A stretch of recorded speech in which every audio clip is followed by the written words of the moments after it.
안녕하세요. 삼성고 1학년 학생 여러분. 지난 시간에 강의가 너무 길어져서 통일신라까지 했었습니다. 그래서 이번 시간에는 거기에 이어서 교과서 26조 발해의 건국과 발전 과정에 대해서 한번 교과서에서 한번 체크하고 넘어갈 수 있도록 하겠습니다. 여기 보면은 지금 교과서에 나와 있는 부분을 선생님이 가지고 왔죠. 발해의 건국과 발전 과정 부분이 하나 있고, 그 다음에 발해의 그러면은 통치 체계는 어떤 식으로 구성되어 있느냐가 나와 있습니다. 그 다음에 밑에 사료로 제시된 부분은 발해는 고구려를 계승한 국가였다라는 부분이 나와 있겠죠. 세 단락으로 나눠서 지도 여기 부분하고 같이 한번 살펴보도록 하겠습니다. 발해도 앞에 왕 중심으로 살펴봤듯이 여기도 중요한 왕 4명과 멸망이 어떻게 했는지 그 단계를 보면 됩니다. 그래서 선생님이 나오는 왕을 한번 먼저 체크 한번 해보고 그 왕들의 업적 중심으로 한번 살펴보도록 할게요.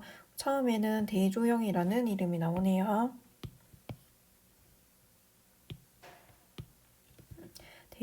대조영이 고왕입니다. 고왕. 그래서 고왕으로 나오면은 건국한 대조영이구나라는 거 알면 되겠죠. 그 다음에 나오는 왕이 무왕 두 번째, 세 번째가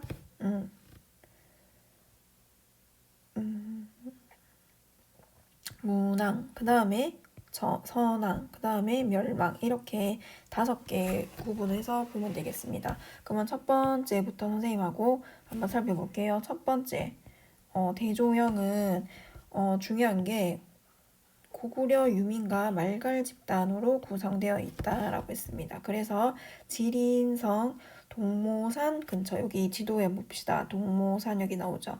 여기서 발해를 건국했다. 그 다음에 대조영에 이은 무왕은 영토 확장이 주로 업적으로 많이 있습니다. 이 당시에 보면은 여러분 밑에는 지금 신라가 있고 그 다음에 위에는 말갈 쪽의 일부를 통합을 해서 발해를 건국했는데 여기에 흡수되지 않은 말갈족도 있는 거예요, 여러분. 그 다음에 여기 보면은 거란이라고 돼 있고 옆쪽에는 당나라 이렇게 위치하고 있는 거죠. 그래서 영토 확장을 어떤 식으로 했는지 봅시다. 당과 연결된 자기 이 말갈에도 여러 집단이 있는데 그 중에 하나가 이제 흑수 말갈이라고 있었던 거예요. 그래서 흑수 말갈과 당이 친선 관계를 이렇게 맺고 있었는데 그거를 제압하고 어디를 공격했다고 했습니까? 여기 나오는 산둥반도 지도 한번 보세요. 산둥반도를 먼저 공격을 한 거예요. 먼저 산둥반도를 공격했고 그 다음에 당과 흑수말갈과 사이가 별로 안 좋았어요. 이 당시에. 그런데 안 좋은 나라가 있으면은 자기의 뒷배를 든든하게 하기 위해서 친하게 지내는 나라도 있었겠죠. 그래서 이 거란 위쪽에 돌궐 일부가 있었는데 그래서 돌궐과 일본과는 친교를 맺고 그래서 당과 신라를 견제한 왕이 무왕입니다. 무왕. 여기 산동반도를 공격했는 사람 이름이 많이 이제 사료 같은 부분에서 언급이 되는데 누구냐? 여기에다 적어놓으면 되겠죠. 장문휴. 글자가 잘 안 보이는 사람이 크게 적어줄게요. 장문휴라는 장군을 시켜서 산동반도를 공격을 했습니다. 이렇게 해서 우리가 발해가 굉장히 대단한 나라라는 걸 알리고 난 다음에 문왕이 등재를 해서는 싸우기만 해가지고는 안 된다라는 것을 깨닫고 친선관계를 맺게 됩니다. 그래서 당과 친선을 맺고 그러면서 당의 문물을 받아들이게 되는데 그 중에서도 중요한 게 중앙에는 삼성육부 그 다음에 교육으로는 주자감 이런 걸 받아들이고 신라와도 친선관계를 맺었다. 이게 흔적이 어디 남아있냐면은 신라와 국경선이 이렇게 있으면은 신라도라고 해서 신라도를 개설을 했습니다. 그래서 서로 이제 오고 가고 하는 길이 이제 열려 있는 거죠. 이해되나요? 그 다음에 선왕 때는 여기 보면은 최고의 전성기를 맞이했다라고 되어 있습니다. 선왕은 대부분의 말갈족을 복속해서 더 많은 영토를 확장시키고 고구려 옛 땅 전부를 차지했는 왕이 어느 왕이다? 선왕 때다. 그래서 이 무렵 당이 발해를 일컬어서 동쪽에 융성한 나라, 해동성국이라고 불렀다라는 거죠. 그런 가운데 10세기 이후가 되면은 여기도 역시 지배층이 분열하면서 누구의 침략으로? 거란의 침략으로 멸망했습니다. 이때 멸망하고 난 이후에 많은 유민이 고려로 망명한다라고 기억하면 됩니다. 그 다음에 발해의 통치 체제를 한번 살펴볼게요. 발해의 중앙 정치 조직은 삼성육부를 기본으로 했다. 이는 당의 제도를 수용한 거다. 당의 제도 중에서 삼성육부라고 해서 무슨 제도가 있었냐면은 중서성, 상서성, 문화성 이런 게 있었다라는 거죠. 그 다음에 삼성이에요. 성자가 뒤에 붙으니까 여기 보면은 여러분 여기 표를 한번 봅시다. 표로 선생님이 한번 여기 보면 성이 붙어 요 밑에 표시되어 있는 게 당나라였어요. 당의 삼성육부, 중서성, 그 다음에 문화성, 상서성 이렇게 뒤에 성자가 붙은 게 3개가 있다라는 거예요. 그 다음에 육부. 육부는 여기 보면은 뒷부분에 이부, 호부, 예부, 병부, 형부, 공부 이렇게 돼 있죠. 2호의 병형공 이렇게 6부가 있었다라는 거죠. 이게 당의 삼성 육부인데 이거를 수용을 해옵니다. 발해가. 이것을 가지고 이제 운영을 하겠다라고 얘기를 한 거죠. 근데 운영과 명칭은 독자적이었다고 했습니다. 똑같은 이름을 쓰는 게 아니라 여기 보다시피 여러분 정당성, 그 다음에 선조성, 그 다음에 중대성 이렇게 용어를 쓰는 거고 2호의 병형공 대신에 쓰는 게 충인의 지혜신, 유교의 덕목을 나타내는 그 부분을 부서의 명칭으로 쓴 거죠. 그 다음에 충인의 위에 하나의 기후가 더 있죠. 좌사정이라는 기후가 있고 지혜신 위에 우사정이라는 기후가 있다라는 겁니다. 그래서 이 부분을 여러분 잘 봐야 됩니다. 그래서 당의 삼성육부에서는 최고로 관장하는 기구가 중서성이었어요. 근데 여기 보면 뭐라고 돼 있나요? 한번 봅시다. 발해의 삼성육부는 운영과 명칭은 당의 그것과 달랐다. 독자적이라는 말은 당의 것과 달랐다라는 뜻입니다. 그래서 당의 삼성 중에서 최고는 중서성인데 발해는 정당성이라는 거죠. 정당성이 최고 집행기구고 그 다음에 대내상이 국정을 잔영했다. 그 다음에 정당성 아래에 육부를 두었는데 육부를 둘로 나누어서 좌사정, 우사정 여기 선생님 표시났죠. 좌사정, 우사정을 두고 육부의 명칭에는 또 뭐가 반영이 되어 있다고 되어 있나요? 유교 이념이 반영된 것이 당의 삼성육부와 다른 점이다라는 겁니다. 그래서 여기 보면은 하는 일을 좀 봐야 되겠죠. 이부, 호부, 예부, 병부, 형부, 공부를 중심으로 봐놓으면 여러분 이거는 고려와도 연결이 되고 조선하고도 연결이 되기 때문에 여기서 한번 알아놓고 뒤에 가서 반복적으로 보서 한번 읽힐 수 있도록 합시다. 그러니까 위에 2개는 여러분 봐도 잘 모르겠으니까 밑에 거 예라고 하는 거는 뭐겠어요 여러분? 우리 외교 인사 파견했을 때 옷 같은 거 함부로 입고 갈 수 있어요? 뭐 슬리퍼를 뭐 신고 간다든지 뭐 티셔츠를 입고 간다든지 이런 걸 봤을 때 지금도 우리가 보면은 그런 거는 예의에 어긋난다라고 생각을 하잖아요. 이 당시는 더 했겠죠. 사신이 다른 나라에 참여를 했을 때, 그 다음에 그 각각의 나라에서 사신이 왔을 때, 그다음에 왕이 입어야 되는 옷, 그 다음에 뭐 제사를 지낼 때 입어야 되는 옷, 이런 것들을 관장했다라는 거죠. 그래서 외교, 그 다음에 그거 관련된 뭐 교육, 이런 걸 담당하는 부서가 예부에 해당합니다. 그럼 병부는 뭐겠어요? 군사, 병사니까는 당연히 군사와 관련된 거. 형부는 뭐겠어요? 벌 주는 거예요. 벌. 그러니까는 형벌과 관련된 거다. 그 다음에 공부는 토목은 뭐예요, 여러분? 길을 낸다든지 공거를 짓는다든지 이런 거, 건축 이런 거겠죠. 그럼 중요한 게 안 나왔네. 뭐가 안 났어요? 돈 관리를 해야 되잖아요. 세금을 걷어들이면 그걸 어떻게 쓸 것이냐. 그거를 한 것이 호부입니다. 재정.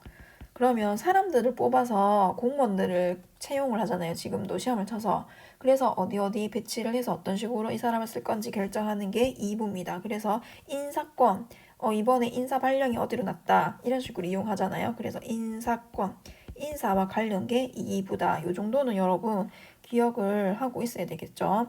그 다음에 지방행정구역을 한번 봅시다. 지방행정구역은 5경 15부 62주로 되어 있었다. 이건 어느 왕 때예요, 여러분? 위에 다시 올라가서 한번 볼까요? 지방의 행정을 위에는 책에 안 나와 있나? 당의 삼성 6부를 받아들인 거는 문왕이었는데 지방의 5경 15부 62주를 완비한 왕은 선왕 때요, 선왕. 그래서 여기다가 적어 놓으면 되겠죠. 5경 15부 62주의 지방제도 완비.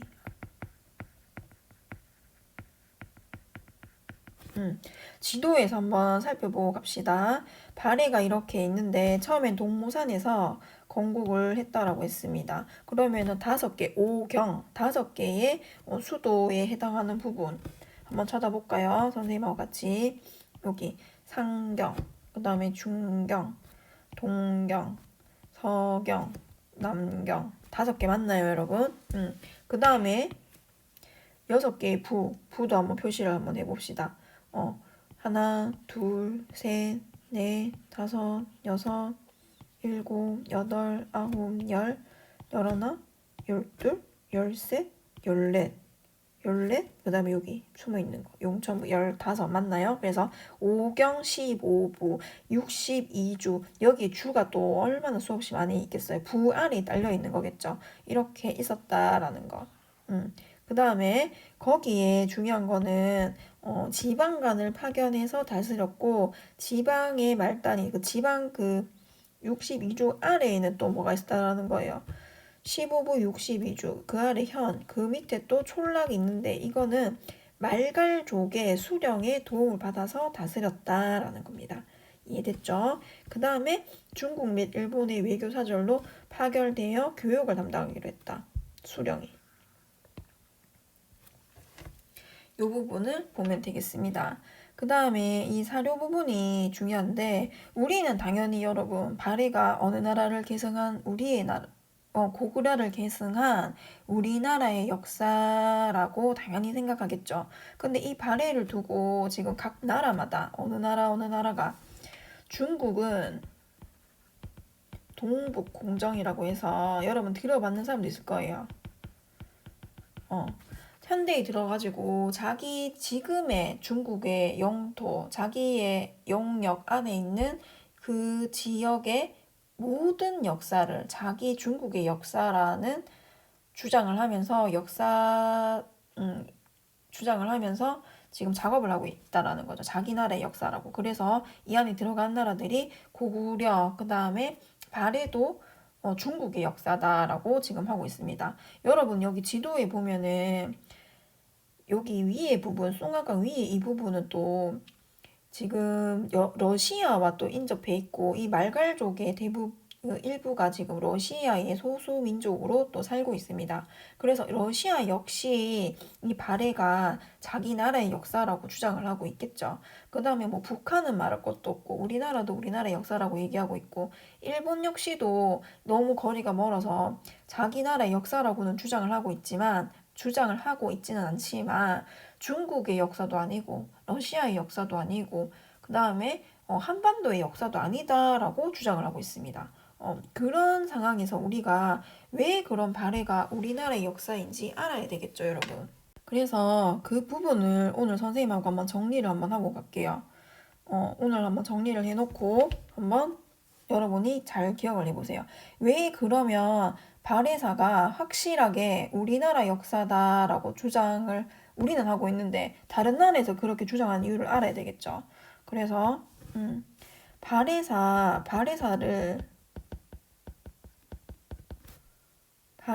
각각의 나라다라고 주장할 수 있는 논란이 되는 이유가 몇 개가 있어요.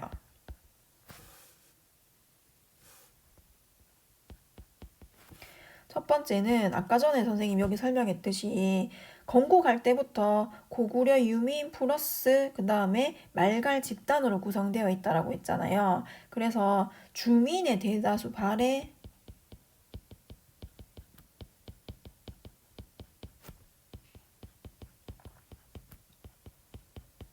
대다수가 말갈족입니다. 말갈족. 그래서 러시아의 소수민족이기도 하고 그 다음에 중국의 소수민족으로 지금 존재를 하고 있기 때문에 논란이 된다라는 거죠. 그 다음에 두 번째, 확실하게 발해인이 남긴 역사서가 없어요.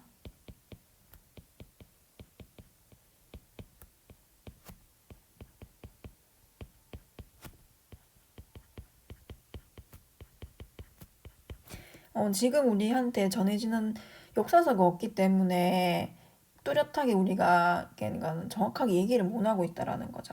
그 다음에 발해를 세운 대조영에 대한 기록이 상반되고 있다라는 겁니다.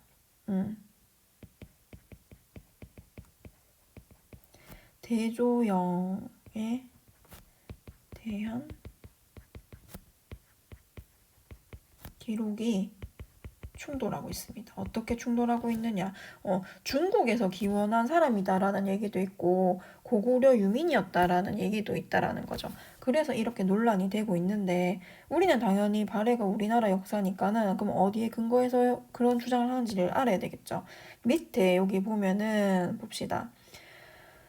여기 보면 요거를 같이 봅시다. 구당서는 중국의 역사서예요. 그래서 여기에 뭐라고 되어 있냐면은 대조영은 본래 고구려의 별종이다. 고구려에서 난 사람이다. 근데 고구려가 여기에 고려라고 되어 있는 거는 고구려를 말하는 겁니다. 고구려가 멸망하자 가속을 이끌고 영주로 옮겨와 살았다라고 대조영에 대해서 고구려의 사람이다라고 얘기를 하고 있다라는 거죠. 그 다음에 채치원이 썼는 글에 보면은 당의 고종 황제가 고구려를 멸망시켰잖아요. 근데 고구려가 지금의 뭐가 되었다, 발해가 되었다, 통일신라 사람이 그렇게 기록을 하고 있다라는 거죠. 그 다음에 삼국유사에도 보면은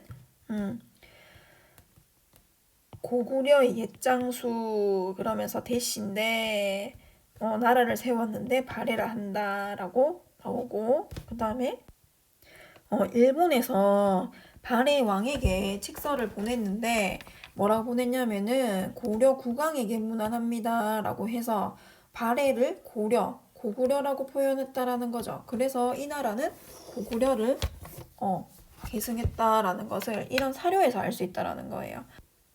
그래서 보면은 고구려는 스스로를 발해는 스스로를 고구려를 계승한 나라 스스로를 그렇게 인식을 하고 있었다라는 거 잘 기억하면 됩니다. 그래서 이번 시간에는 발해를 한번 정리를 해서 알아봤고 중요하게 여러분이 지금 기억을 해야 되는 거는 여기 중앙정치기구 있잖아요. 요거는 그러니까는 여러 개를 내놓으면 선생님이 독자적인 거, 그 다음에 고구려 당의 영향을 받은 부분이 뭐냐, 그 다음에 발해의 독자적인 부분은 뭐냐, 이런 거를 여러분이 요 표를 내주면 설명을 할 수 있어야 된다고 합니다. 뭐냐면은 중앙정치기구는 당의 제도를 수용했다. 하지만 운영과 명칭이 독자적이니까 어느 부분이 독자적인가를 여러분이 이 표를 보고 설명을 아까 선생님이 한 것처럼 설명을 할 수 있으면 되겠습니다. 선생님이 뒷페이지에 교과서 뒷페이지에 보면은 교과서 지금 여기 봅시다. 27페이지 보면은 빈칸으로 되어 있어서 정리하는 부분이 있잖아요. 그래서 이거는 하나도 빠짐없이 여러분이 잘 기억을 해야 됩니다. 선생님이 그 빈칸 그 학습지를 지난 시간에 한번 올려놨을 거예요. 교과서에 보고 꼼꼼하게 체크를 하면서 확인을 한번 해볼 수 있도록 합니다. 알았죠? 수고 많이 했습니다. 다음 시간에는 이제 사상에 대해서 한번 알아보도록 하겠습니다. 수고했습니다.